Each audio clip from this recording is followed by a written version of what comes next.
अस्सलाम वालेकुम नाज़रीन, मैं हूं बिलाल हुसैन और आप देख रहे हैं मेरा यूट्यूब चैनल। नाज़रीन, उम्मीद करता हूं कि आप सब लोग ठीक ठाक होंगे। आज की इस वीडियो में मैं आप लोगों को बताऊंगा कि अपने हीमोग्लोबिन को कैसे बूस्ट कर सकते हैं, कैसे बढ़ा सकते हैं। क्योंकि जब किसी भी पेशेंट की किडनी फेल होती है या वो डायलिसिस पे होता है तो उसका जो HB है वो डाउन हो जाती है, यानी कि उसकी हीमोग्लोबिन वो कम हो जाती है। और उसको कैसे बढ़ाया जा सकता है विदाउट मेडिसन, किसी इंजेक्शन लगाए बगैर उसको कैसे बढ़ाया जा सकता है। आज की इस वीडियो में मैं आपको बताऊंगा हीमोग्लोबिन होता क्या है, ब्लड और हीमोग्लोबिन में फ़र्क क्या है और कौन सी डाइट के ज़रिए हम अपने हीमोग्लोबिन को बढ़ा सकते हैं।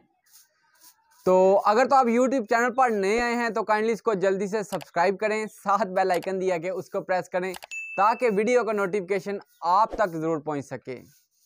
वीडियो को एंड तक लाजमी देखना, ये आप लोगों के लिए बहुत ज़्यादा हेल्पफुल है। ये ट्रांसप्लांट पेशेंट भी के लिए भी हेल्पफुल है और किडनी फेलियर, डायलिसिस वाले पेशेंट, CKD, इन सब के लिए बहुत ज़्यादा हेल्पफुल है। तो वीडियो को इसीलिए एंड तक लाजमी देखना, कहीं भी स्किप मत करना ताकि आपको किसी भी किस्म की कोई भी कंफ्यूजन हो तो वो आपकी दूर हो सके। तो फिर स्टार्ट करते हैं। सबसे पहले मैं आपको जो हीमोग्लोबिन और ब्लड में फ़र्क बता दूं।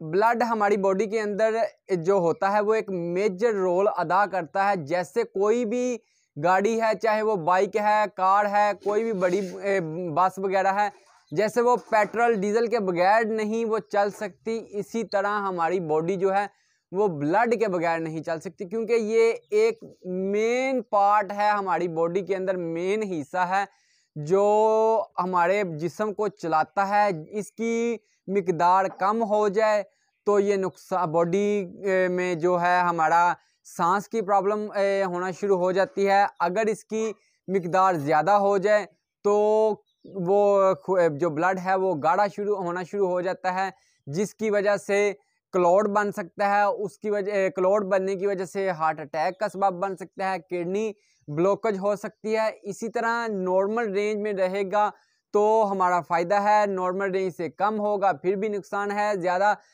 मिकदार में होगा तो फिर भी नुकसान है। ब्लड एक फ्लूइड यानी कि रेड किस्म का फ्लूइड है जो हमारी बॉडी के अंदर, हमारी वेसल्स के अंदर एनी टाइम सर्कुलेट करता रहता है।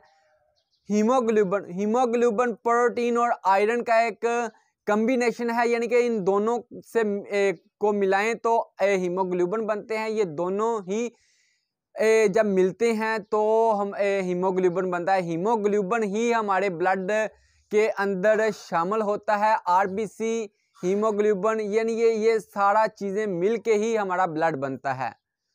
तो ये था हीमोग्लोबिन और जो ब्लड है इसमें फ़र्क।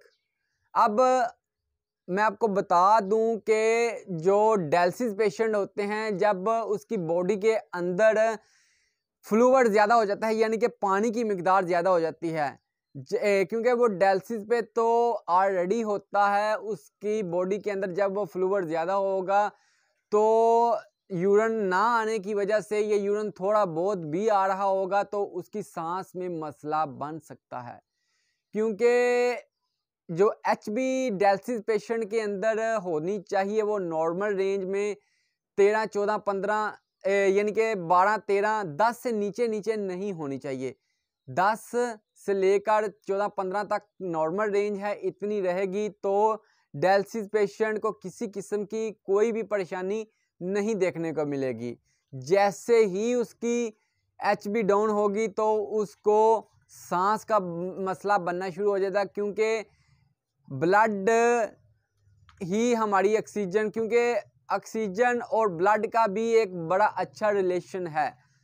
क्योंकि ब्लड कम होगा तो हमें ऑक्सीजन भी कम मिलेगी, जिसकी वजह से सांस का मसला बन सकता है।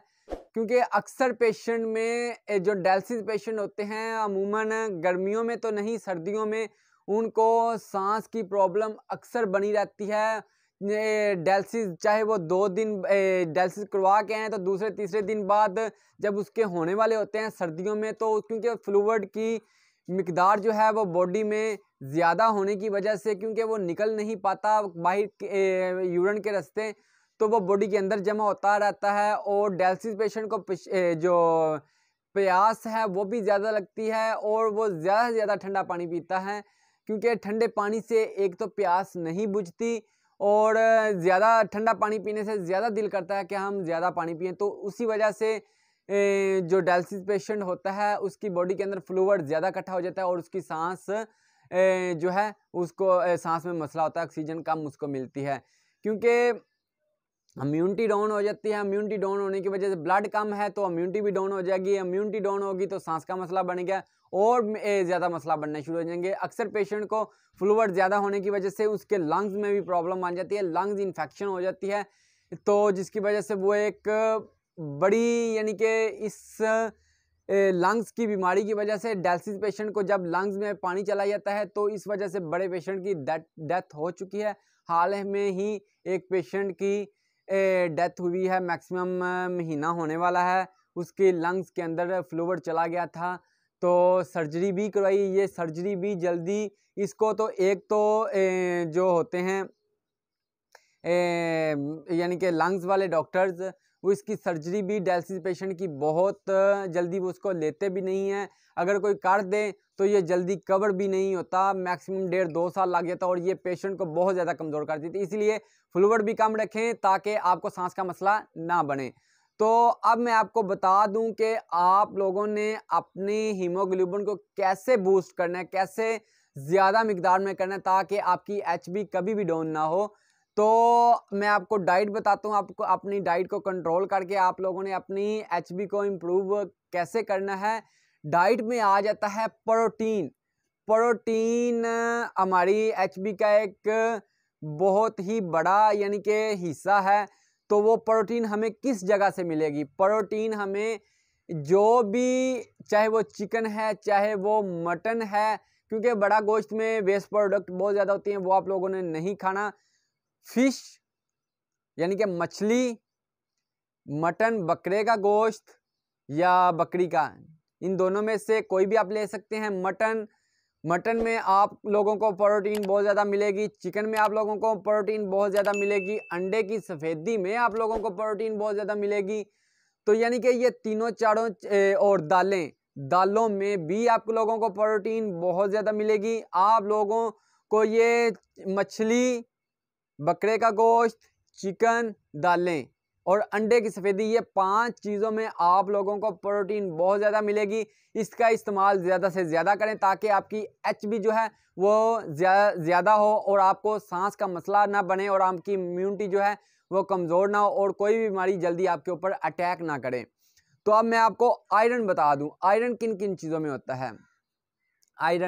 आयरन आपको यानी कि बहुत मिकदार में सोयाबीन में मिलेगा। सोयाबीन दाल की शक्ल का ही होता है, यानी कि लोबिया की शक्ल का ही होता है, वाइट कलर का। मैं उसकी तस्वीर मेंशन कर दूंगा। सोयाबीन में आयरन बहुत ज़्यादा होता है। ब्रोकली यानी कि ग्रीन कलर की जो गोभी होती है उसको ब्रोकली कहते हैं, इसमें भी आयरन की मिकदार बहुत ज़्यादा होती है, उसकी भी तस्वीर मैं मेंशन कर दूंगा। और साथ ही साथ पी यानी कि मटर में भी आयरन की मिकदार बहुत ज़्यादा होती है। ये मैं आपको वो वेजिटेबल बता रहा हूँ जिसके अंदर पोटाशियम की मिकदार बहुत यानी कि कम होती है। पोटाशियम सब में होता है लेकिन नॉर्मल रेंज में आपको मिलेगा ताकि आपको पोटाशियम का भी मसला ना बने। ये मैं आपको वेजिटेबल या डाइट वो बता रहा हूँ जिसमें जो पोटाशियम की मिकदार भी कम हो। और साथ ही साथ आपको मछली में प्रोटीन भी होती है, आयरन की मिकदार भी बहुत ज़्यादा होती है। आपको मछली का भी इस्तेमाल ज़्यादा से ज़्यादा करना चाहिए। आपको प्रोटीन भी मिलेगी, प्रोटीन प्लस आयरन मिलेगा, यानी कि ये दोनों चीज़ें मिलेंगी। तो और इसके साथ ही साथ अंडे की सफ़ेदी में आपको आयरन भी मिलेगा, प्रोटीन भी मिलेगी, ये भी आप लोगों ने लाजमी खानी है। और सारी दालें, दाल चना, दाल माश, दाल मूंग, दाल मसूर, यानी कि ये चारों दालें भी आप लोगों के लिए बहुत अच्छी हैं। चाहे वो किडनी फेलियर का पेशेंट है या फिर वो ट्रांसप्लांट का पेशेंट है, जिसका ट्रांसप्लांट हो गया वो अब नॉर्मल है, उसके लिए अगर उसकी भी HB इम्प्रूव नहीं हो रही, बूस्ट नहीं हो रही, तो उसको भी ये डाइट इस्तेमाल करके अपनी एचबी को वो बढ़ा सकता है। तो इसी तरह यानी कि ये जो मैंने आपको 5-6 डाइट की चीज़ें बताई हैं जिसमें आयरन की मिकदार हाई मिलेगी, तो आप लोगों को ये इस्तेमाल करनी चाहिए। बाकी चीज़ों में भी आयरन होता है, मैंने वो आप लोगों को इसलिए नहीं बताई क्योंकि उसमें पोटाशियम की मिकदार बहुत ज़्यादा होती है, क्योंकि वो ड्राई फ्रूट्स आ जाते हैं या फिर ग्रीन लीफी वेजिटेबल्स आ जाती हैं, तो वो इसलिए नहीं खानी क्योंकि इसके अंदर पोटाशियम की मिकदार बहुत ज़्यादा होती है। तो नहीं तो मैंने आपको वो भी बता देनी थी। इन जो मैंने चीज़ें बताई हैं इसके अंदर पोटाशियम की मिकदार बहुत कम होती है, तो जिसकी वजह से ये आप लोगों के लिए बहुत ज़्यादा हेल्पफुल होगी। तो ये जो मैंने आपको डाइट बताई इसके ऊपर अमल करके आप अपनी एचबी को ज़्यादा कर सकते हैं और अपने ब्लड को ज़्यादा से ज़्यादा कर सकते हैं, ताकि आपको किसी भी किस्म का मसला ना बने आपकी बॉडी के अंदर। तो ये थी आज की वीडियो। उम्मीद करता हूँ कि आप सब लोगों के लिए बहुत ज़्यादा हेल्पफुल होगी, चाहे वो डायलिसिस पेशेंट है, चाहे वो ट्रांसप्लांट पेशेंट है, चाहे वो सीकेडी का पेशेंट है जिसकी किडनी फेल हो रही है। तो उम्मीद करता हूँ कि वीडियो अच्छी लगी होगी, तो लाइक कर दें और कमेंट सेक्शन में अपनी राय का इजहार मेरे साथ ज़रूर करें।